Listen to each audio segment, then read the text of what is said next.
shot. Magnificent 100. One of the best you will ever see.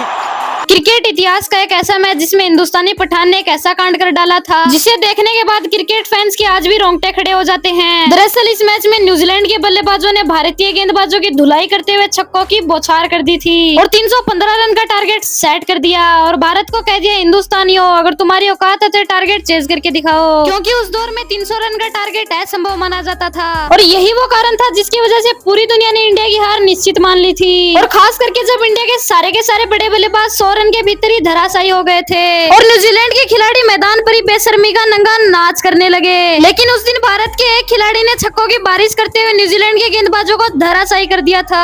आखिर ऐसा क्या हुआ था इस मैच में कि यूसुफ पठान ने पहले तो अपनी गेंदबाजी से फिर बैटिंग में अपनी तूफानी पारी से इतिहास रच दिया था। तो न्यूजीलैंड पहले बैटिंग करने आता है और उनके लिए ओपनिंग करने आते हैं खतरनाक मार्टिन गप्टिल और ब्रेंडन मैकुलम और भारत के लिए पहला ओवर डालने की जिम्मेदारी लेते हैं जहीर खान। लेकिन जहीर खान के पहले ही ओवर में Brendon McCullum back to back चौके जड़कर इनिंग की शानदार शुरुआत करते हैं। इस बीच न्यूजीलैंड के बल्लेबाजों ने भारतीय गेंदबाजों की लाइन एंड लेंथ को बर्बाद कर दिया और इन दोनों ने न्यूजीलैंड के स्कोर को 7 ओवर में करीब 60 रन तक पहुंचा दिया। हालांकि 62 रन के स्कोर पर आशीष नेहरा ने मार्टिन गप्टिल को युवराज सिंह के हाथों कैच आउट करवाकर इंडिया को पहला विकेट दिलाया और ब्रेंडन मैकुलम की 42 रनों की तूफानी पारी तो वहीं रॉस टेलर के 44 और स्कॉट स्टेरिस के 46 रन के चलते और जेम्स फ्रैंकलिन के बनाए गए सिर्फ 68 गेंदों में 98 रन के चलते न्यूजीलैंड इंडिया के सामने 316 रन का एक बड़ा लक्ष्य रखता है और इंडिया के लिए सबसे सफल गेंदबाज रहे यूसुफ पठान, जिन्होंने पूरे 9 ओवर गेंदबाजी करके सिर्फ 49 रन खर्च करे और न्यूजीलैंड के पूरे 3 विकेट चटकाए। हालांकि पहली पारी जरूर खत्म हो चुकी थी लेकिन असली मजा तो दूसरी पारी में था। लेकिन इतना बड़ा लक्ष्य भारतीय टीम के लिए बिल्कुल भी आसान नहीं होने वाला था,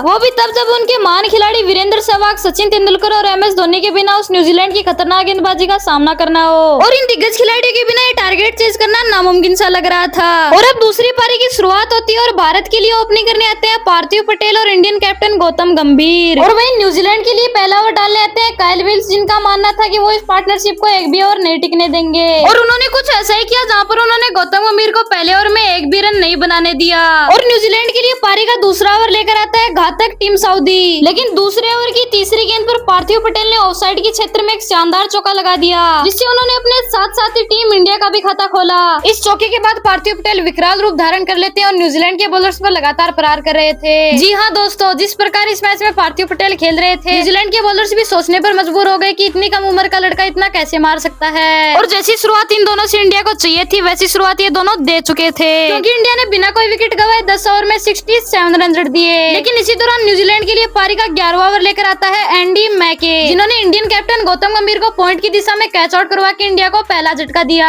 और गौतम गंभीर के आउट होने के बाद मैदान पर आए इंडियन फैंस की सबसे बड़ी उम्मीद विराट कोहली। लेकिन फिर कुछ ऐसा हुआ जिसने इंडियन फैंस का दिल तोड़ दिया, क्योंकि विराट कोहली बिना खाता खोले इसी ओवर की आखिरी गेंद पर कैच आउट हो गए और इस हालात में पूरे मीडिया ने कह दिया इंडिया ये मैच हार चुका है। और अब इंडिया के लिए बैटिंग करने आता है युवराज सिंह, जिन्होंने 12वें ओवर में छक्का लगाकर इंडिया का थोड़ा दबाव कम किया और ऐसे हालातों में गेंदबाजी कराने नेथन मैकुलम की गेंद पर पार्थिव पटेल ने इसी सिंगल के साथ अपना 50 गेंदों में शानदार अर्धशतक पूरा किया। लेकिन इसके तुरंत बाद इंडियन फैंस पर दुखों का पहाड़ टूट पड़ा, क्योंकि युवराज सिंह भी 17वां ओवर लेकर आए नेथन मैकुलम की एक गेंद पर पवेलियन चलते बने। युवराज सिंह के आउट होने के बाद बैटिंग करने आए रोहित शर्मा, लेकिन ये क्या, रोहित शर्मा अभी आए थे तभी पार्थिव पटेल भी नेथन मैकुलम की गेंद पर कैच आउट हो गए और नेथन मैकुलम ने पार्थिव पटेल का आउट करके इंडिया को इस मैच का सबसे बड़ा झटका दिया। और अब इंडिया की स्थिति कुछ ऐसी थी जहां पर उनके 100 रन के भीतर ही 4 विकेट गिर गए और अब इंडियन फैंस को भी समझ आ चुका था कि इंडिया इस मैच को हार चुका है और अब बैटिंग करने आ रहे थे इस मैच के सबसे बड़े सुपरस्टार यूसुफ पठान। और अब आप ही बताओ, जिस टीम इंडिया के 100 रनों पर ही 4 विकेट गिर गए वो बच्चे 30 ओवर में 216 रन बना सकती है? जी हाँ, आपका जवाब भी ना ही होगा। लेकिन उस दिन यूसुफ पठान और रोहित शर्मा ने जो किया उसे आज भी क्रिकेट फैंस याद रखते हैं। और 23वां ओवर लेकर आए नेथन मैकुलम की गेंद पर रोहित शर्मा एक ऐसा शॉट लगाते हैं जो सीधा तारामंडल से होता हुआ छक्के के लिए जाता है। रोहित शर्मा ने छक्का लगाने के बाद स्ट्राइक यूसुफ पठान को दे दी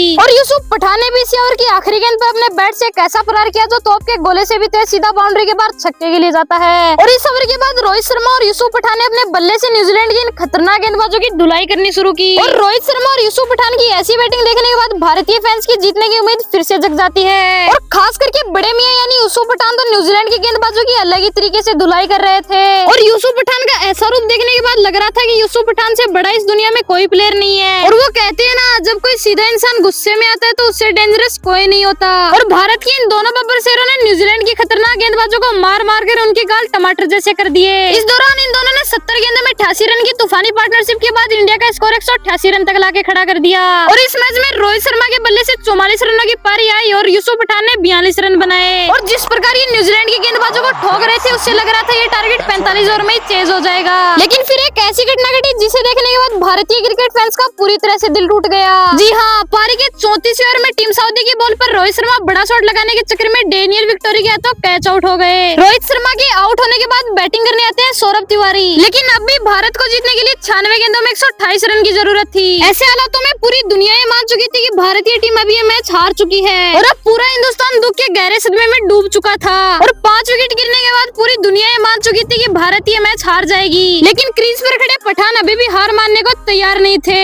और तभी यूसुफ पठान ने एक ऐसा शॉट लगाया जो बॉल चीखती हुई सीधा बाउंड्री के बाहर छक्के के लिए चली जाती है। और पारी का 35वां ओवर लेकर आए नेथन मैकुलम की गेंद पर भी यूसुफ पठान एक ऐसा शॉट खेलते हैं जिससे बॉल सीधा तारामंडल को छूती हुई सीधा 6 रन के लिए चली जाती है। और इस छक्के के साथ यूसुफ पठान ने कीवी गेंदबाजों को मैदानी जंग का ऐलान कर दिया और कीवी गेंदबाजों को बोल दिया कि अभी तक ये मैच खत्म नहीं हुआ है। जब तक ये पठान क्रीज पर खड़ा है तब तक वो ना ही तो खुद हारेगा और ना ही अपने देश को हारने देगा। और जिस मैकुलम की गेंद पर पठान ने छक्का लगाए थे इसी ओवर में चौका लगाकर पठान पूरे 12 रन ठोक देते हैं। और अब पारी का 11वां ओवर लेकर आता है कायल मिल्स, जिसकी पहली गेंद पर सौरभ तिवारी ऑफसाइड के क्षेत्र में शानदार चौका लगा देते हैं। और ओवर की दूसरी गेंद पर सौरभ तिवारी ने मिड ऑन के सर के ऊपर से फिर से चौका लगा दिया। और ओवर की तीसरी गेंद पर स्ट्राइक यूसुफ पठान को दे दी। और इसी ओवर में कायल मिल्स की गेंद पर यूसुफ पठान ने अपने बैट को गदा बनाकर एक शानदार गगनचुंबी छक्का लगा दिया। और कायल मिल्स को बिल्कुल भी समझ नहीं आ रहा था कि यूसुफ पठान और सौरभ तिवारी को आउट करने के लिए वो कहां बॉल डाले। और ओवर की 5वीं गेंद कायल मिल्स ने 9 बॉल डाल दी जिस पर भी यूसुफ पठान ने गगनचुंबी छक्का लगा दिया। कायल मिल्स को ठोकने के बाद यूसुफ पठान ने देखते ही देखते भारतीय टीम का स्कोर 270 रनों के पार पहुंचा दिया। और साथ ही साथ यूसुफ पठान अपनी सेंचुरी के भी बहुत करीब पहुंच चुके थे। और अब न्यूजीलैंड के लिए बॉलिंग कराने आता है एंकार में डूबा हुआ टीम सऊदी। और यूसुफ पठान ने जो टीम सऊदी के साथ किया उसे आप इस क्लिप के जरिए देखिए। What a shot!